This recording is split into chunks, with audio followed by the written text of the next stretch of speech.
Hello, this is Steve Laskovich of Luminous Works with a tip about InDesign, and in particular about groups in InDesign. If you apply a style to a group in either Photoshop or Illustrator, the objects inside that group retain their native styling, so if you ungroup, you get to see that again. But it's not the case in InDesign. Here's an object. Just an object, and it's got some styling on it. And if I apply an object style I've created called figure upper right, it becomes a figure in the upper right corner of this page. It's got some text wrap. It loses the appearance attributes. That's fabulous if I have a style that I want to apply that just gives me that quick positioning and sizing and all that nicety. And for an individual object, it usually ain't a problem. But let's take a group.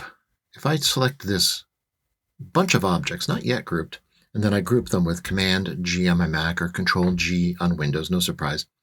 So here I have a group of objects, and I apply that same object style to them. Yeah, that's not so good. Luckily, we have undo. So what do we do instead? We take that group, we copy or cut it, Command-X or Command-C, Control-X or Control-C on a PC, and then we go to another object and we can paste into, and I have the shortcuts right there.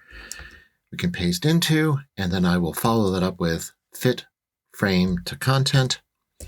So now the frame is tightly wrapped around the content, which is that group. And then I'll apply that object style to the object that contains the group. So paste into another container. Maybe fit that frame so it fits better what you just pasted into it, a group, and then you can apply object styles to that object without affecting the styles applied to the contents. There you go. Enjoy. To learn more about any Adobe program, head on over to luminousworks.com.